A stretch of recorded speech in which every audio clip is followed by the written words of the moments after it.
Shalom, shalom, chers frères et sœurs, bienvenue dans cette nouvelle vidéo dans laquelle je vais répondre à une question qui m'a été posée par une internaute. Et j'ai hésité, mais si je ne parle pas, c'est comme si on n'a pas une conviction. Voilà pourquoi j'ai décidé de répondre à cette question. Parce que la personne insiste tellement sur la question. Il y a déjà beaucoup de vidéos. Il y a beaucoup de vidéos qui répondent à cette question. Sur la personne de Jésus-Christ. La question qui m'a été posée, c'est de savoir si Jésus-Christ est Dieu. Et malgré que j'ai essayé de parler des vidéos, j'ai essayé même de demander à ce que la personne puisse regarder ces vidéos. Je lui ai envoyé les liens. Mais la personne voulait voir, il teste ma conviction. C'est ce que j'ai fini par comprendre. Il met ma conviction en épreuve. Et il est important que je réponde à cette question. Et je pense que cette réponse que je vais donner, ça peut aussi éclairer les autres. De nature, je n'aime pas trop aborder les sujets polémiques. Parce que je n'aime pas créer des polémiques. Je n'aime pas je n'aime pas trop les discussions. J'aime les débats dans le but d'aboutir à une conclusion où chaque côté va adhérer à cette conclusion. Mais les débats sans fin et etc. ou bien les débats qui sont souvent connus déjà, je n'aime pas trop aborder ce genre de sujet. Mais néanmoins, comme j'ai une conviction, c'est pourquoi je vais parler de cela dans cette vidéo sur la personne de Jésus. La question qui m'a été posée de savoir si Jésus-Christ est Dieu. Si Jésus-Christ est Dieu. Si Jésus-Christ est Dieu, est-ce que Dieu a besoin de prendre la forme humaine, puisque nous disons que non, c'est Dieu qui est venu prendre la forme humaine, nanani, nanana, etc. Alors, je vais répondre avec certains mots et je vais répondre avec au moins 5 versets. 5 versets. Alléluia. Le premier verset que nous allons lire, c'est dans le livre de Genèse, le chapitre 3. Dans Genèse, le chapitre 3, bon, on va lire peut-être tout le chapitre 3, mais je vais attirer votre attention juste sur le verset 1 qui dit: le serpent était le plus rusé de tous les animaux des champs que l'Éternel Dieu avait fait. Il dit à la femme: Dieu a-t-il réellement dit, vous ne mangerez pas de tous les arbres du jardin? Il est question du serpent, n'est-ce pas? Allons dans Apocalypse chapitre 12, le verset 9. Je vais d'abord préciser l'identité de ce serpent. La vraie identité de ce serpent. Apocalypse chapitre 12, le verset 9, il est écrit: et il fut précipité le grand dragon, le serpent ancien, appelé le diable et Satan. Qu'est-ce que je veux dire à travers ces deux versets? Dans le jardin d'Éden, le diable, soulignez bien, notez bien et comprenez très bien que le diable est un esprit. Il était et il est toujours un esprit et non un être humain. Le diable étant un esprit, pour venir tenter l'homme, il a fallu qu'il prenne une forme. Et la forme qu'il a jugé de prendre, c'est la forme du serpent. Donc, le diable a pris la forme du serpent pour parler, pour aborder l'homme, pour conduire l'homme en erreur, pour conduire l'homme à la désobéissance à la volonté de Dieu ou encore à la parole de Dieu. Et l'homme est tombé dans le piège. C'est ainsi que Dieu, qui est aussi esprit, pour ramener l'homme à lui, pour racheter l'homme, Dieu qui est esprit, aussi décida de prendre la forme, mais lui, il n'a pas pris la forme animale. Il a décidé, dans sa souveraineté, de prendre la forme humaine pour pouvoir sauver l'homme. Alors, cela peut nous amener à poser d'autres questions. Parce que l'homme qui a été créé n'était pas créé pour mourir. C'est le péché qui a conduit l'homme à la mort. Selon ce qui est écrit, le salaire du péché, c'est la mort. Maintenant, Dieu veut racheter l'homme pour redonner à l'homme la vie éternelle qui était perdue. Donc, voilà pourquoi Dieu va prendre la forme humaine à la personne de Jésus-Christ. Si Dieu ne prenait pas la forme humaine, il venait en tant que Dieu, il ne pouvait pas mourir. Parce que l'homme était condamné à mort. Donc il fallait que, comme il est écrit, je pense bien c'est dans le livre de Romains, de la manière que par une seule personne, le péché est entré dans le monde, donc par une seule personne, la vie éternelle aussi est venue à travers Jésus-Christ. Donc Jésus est venu nous donner la vie éternelle. Jean 3,16, car Dieu a tant aimé le monde, il a donné son Fils. L'expression Fils ici, c'est juste pour exprimer Dieu dans la peau ou bien dans la chair humaine. Vous allez voir que cette expression-là est attribuée même à Adam. Adam était appelé fils de Dieu. Même nous, nous sommes appelés fils de Dieu. Donc, le terme fils de Dieu est une expression qui dit quelque chose. Alléluia. Mais ça ne veut pas dire que c'est un enfant, je ne sais pas, il va dire quoi, spirituel ou biologique de Dieu. Non. Mais Dieu va prendre la forme humaine pour pouvoir sauver l'homme.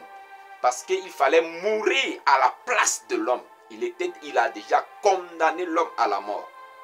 Donc pour ramener l'homme à la vie, et surtout la vie éternelle, il fallait quoi? Il fallait mourir. Mais s'il venait en tant que Dieu, il n'allait pas mourir. Alléluia. Il n'allait pas mourir. Voilà pourquoi il faut venir en tant qu'un être humain pour pouvoir mourir à la croix, pour nous sauver, pour sauver tous ceux qui vont croire en lui, pour sauver tous ceux qui ont la foi en lui. C'est ainsi que Jésus-Christ est mort à la croix. Il a versé son sang pour nous racheter. C'est pourquoi, lisant dans Philippiens, chapitre 2, le verset 5 au verset 8. Philippiens, chapitre 2, le verset 5 au verset 8, il est écrit: ayez en vous les sentiments qui étaient en Jésus-Christ, lequel, existant en forme de Dieu, n'a point regardé comme une proie à arracher d'être égal à Dieu. Quand on lit cette partie égal à Dieu, on a l'impression que il y a quelqu'un en bas et cette personne qui est égale à Dieu. Mais nous allons voir un autre verset plus tard pour corriger cette partie-là. D'être égal à Dieu, excusez-moi. Verset 6, égal à Dieu. 7, mais s'est dépouillé lui-même en prenant une forme de serviteur, en devenant semblable aux hommes et ayant paru comme un simple homme, il s'est humilié lui-même, se rendant obéissant jusqu'à la mort, même jusqu'à la mort de la croix. La Bible dit, il s'est dépouillé. Quand on dit quelqu'un s'est dépouillé, c'est-à-dire que la personne, il a certaines choses en lui, mais il a enlevé. Donc, il s'est dépouillé de quoi? De ton autorité de Dieu. Et il est venu en tant qu'un simple serviteur. Voilà pourquoi, étant sur la terre, il pouvait dire Père, Père, Père. Mais les gens ne comprennent pas, ça confond les gens. S'il ne venait pas en tant qu'être humain, il ne pouvait pas mourir. Et n'oubliez pas que Dieu est le Tout-Puissant. Il est omniscient. Il peut être partout à la fois. Voilà pourquoi il peut être dans la peau, dans la chair humaine, sur la terre, et s'adressant comme il s'adresse à quelqu'un, Père. Ce n'est pas la première fois que Dieu vient sur la terre en prenant la forme humaine. Ici, la différence ici, il est passé par le ventre d'une femme. Mais dans l'Ancien Testament, au temps d'Abraham, Dieu aussi a pris la forme humaine pour visiter Abraham. pour visiter Abraham. Alors, bien-aimé dans le Seigneur, Dieu est tout puissant. Rien n'est impossible à lui. Il peut se départager en comment pour faire comment. Personne ne peut contester cela. Il est le tout-puissant. Quand on dit tout-puissant, ça veut dire qu'il peut tout. Alors, comment voulons-nous raisonner avec l'intelligence humaine sur quelqu'un qui peut tout, alors que nous sommes limités? Alléluia. Il n'y a pas deux personnes. Il n'y a qu'un seul Dieu.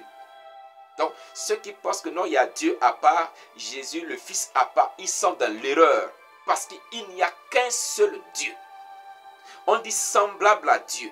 Quand on dit semblable à Dieu, cela amène certaines personnes à dire que bon, voilà. On dit lesquels existent, égal à Dieu, plutôt égal à Dieu. Ça veut dire que non, mais il n'y a pas d'égal. Il n'y a pas quelqu'un qui peut être égal à Dieu. Lisons ce que la parole de Dieu nous dit dans Ésaïe. On va voir le livre d'Ésaïe, le chapitre 43. Je suis parti trop loin. Ésaïe. Oui, c'est là. Ésaïe, chapitre 43, le verset 10 au verset 11. Ésaïe 43, verset 10 au verset 11, il est écrit: Vous êtes mes témoins, dit l'Éternel, vous et mon serviteur que j'ai choisi, afin que vous le sachiez, que vous me croyez et comprenez que c'est moi. Avant moi, il n'y a point été formé de Dieu. Et après moi, il en aura point. On ne peut pas dire que dans l'Ancien Testament, il y a un seul Dieu. Et arrivé dans le Nouveau Testament, on va dire qu'il y a deux dieux. Non. Ou bien il y en a trois. Non. Le verset 11 dit: C'est moi, moi qui suis l'Éternel. Et hors de moi, il n'y a point de sauveur. N'est-ce pas que nous disons que Jésus-Christ est notre sauveur? Hors de moi, il n'y a point de sauveur. Et si le terme est sauveur, ce n'est pas lié seulement aux Israélites, non? Il dit: hors de moi, il n'y a point de sauveur. Donc si nous disons que Jésus-Christ, il est Dieu, il est la deuxième personne de la Trinité, et le Saint-Esprit, la troisième personne, c'est comme s'il y a trois dieux bien-aimés dans le Seigneur. Il est temps que nous sortons de cette confusion. Dieu étant tout puissant, il est capable de se manifester en tant que le Fils, en tant que le Saint-Esprit. Bon, ceux qui disent souvent, on doute de la Seigneurie, de la divinité de Dieu, mais parlons-en du Saint-Esprit. Qu'en est-il du Saint-Esprit? Ceux qui essaient de montrer par A plus B que non, bon, Jésus, bon, ok, qu'en est-il du Saint-Esprit? Dieu qui est esprit, vous allez le dissocier du Saint-Esprit? Faisons attention, bien-aimés dans le Seigneur. Ésaïe 46, le verset 9 pour en finir. Le même livre d'Ésaïe, cette fois-ci, le chapitre 46, le verset 9. Ésaïe 46, le verset 9 dit: Souvenez-vous de ce qui s'est passé dès... Excusez-moi, j'espère bien que c'est ça. Souvenez-vous de ce qui s'est passé dès les temps anciens, car je suis Dieu, et il n'y en a point d'autre. Je suis Dieu, et nul n'est semblable à moi. Il dit: nul n'est semblable à moi. Nul n'est semblable à moi. Donc, bien-aimés frères chrétiens, ne laissons pas les musulmans se moquer de nous. C'est à force de dire que non, il y a Trinité, il y a le Père, il y a le Fils, il y a le Saint-Esprit. C'est à cause de ça, aujourd'hui, les musulmans se moquent de nous. Arrêtez cela. Ne laissez pas les musulmans se moquer de Dieu. Jésus-Christ est Dieu. Dieu s'est dépouillé. Parce que pour sauver l'homme, il fallait aussi venir en tant que l'homme. S'il vient en tant que l'Éternel, il ne pouvait pas mourir. Il ne pouvait pas mourir. Donc pour mourir, il faut prendre une forme. Il faut prendre la forme charnelle. Soit une forme animale, soit la forme humaine. Mais il ne vient pas en tant que Satan. Satan a pris la forme animale pour séduire l'homme. Mais Dieu décide de prendre la forme humaine, semblable à l'homme même. Il s'est montré semblable à l'homme. Voilà pourquoi, étant sur terre, il pouvait avoir faim, il pouvait ressentir la fatigue, il pouvait dormir, il pouvait boire de l'eau, il pouvait aller faire ses besoins, il pouvait aussi travailler comme charpentier. Alléluia. Donc, bien-aimés dans le Seigneur, comprenez cela. Il n'y a point de semblable à Dieu. Il n'y a point d'autre. Ni avant lui, ni après lui. Parce que quand nous parlons ainsi, qu'en est-il dans l'Ancien Testament? Voilà pourquoi les Juifs étaient troublés. Parce qu'ils savaient qu'il y a un seul Dieu. Et quand Jésus venait, il se proclamait fils de Dieu.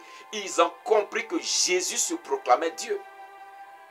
Alors, bien-aimés dans le Seigneur, ne tombez pas dans cette confusion. Chers pasteurs qui essayent par certains versets par là pour prouver, pour essayer de démontrer, n'ayez pas l'orgueil de préserver votre ego, bien votre quoi. Non, reconnaissez qu'il y a un seul Dieu. La doctrine de Trinité n'existe pas. C'est le même Dieu qui agit en tant que Fils et en tant que Saint-Esprit. Mais dire que le Saint-Esprit est à part, Jésus est à part, Dieu est à part, c'est une confusion. Dire que Dieu est assis sur le trône et Jésus à sa droite et le Saint-Esprit à sa gauche, c'est de l'hérésie. D'ailleurs, même quand Jean a vu sur le trône, il a vu qui? Il a vu quoi? L'agneau n'était pas à la droite du trône. L'agneau sortait du milieu du trône. Donc, bien-aimé dans le Seigneur, il faut être rempli du Saint-Esprit pour comprendre cette révélation. Mais si vous voulez comprendre ça selon la lettre, sachez que la lettre tue, mais l'Esprit vivifie. L'Esprit vivifie. Donc, bien-aimé dans le Seigneur, comprenez ça. Je veux, en ces petits mots, il y a beaucoup de versets par lesquels nous pouvons démontrer. Mais il y a un frère que j'aime beaucoup, que j'apprécie beaucoup, qui vraiment a pris le soin de développer cela. Pourquoi on dit Jésus est assis à la droite? Pourquoi on l'appelle le Fils de l'homme? Pourquoi il a pris le soin? Il a pris le soin de détailler cela. J'ai oublié le nom de... Laissez-moi vérifier rapidement si je peux trouver ça. Si je peux trouver ça. Le nom de cette page. Je vais vous prier de regarder cette page parce que vraiment, ce frère est une bénédiction pour le corps de Christ. Attendez, je viens. Voilà. Le réveil apostolique officiel. Allez sur YouTube, tapez le réveil apostolique.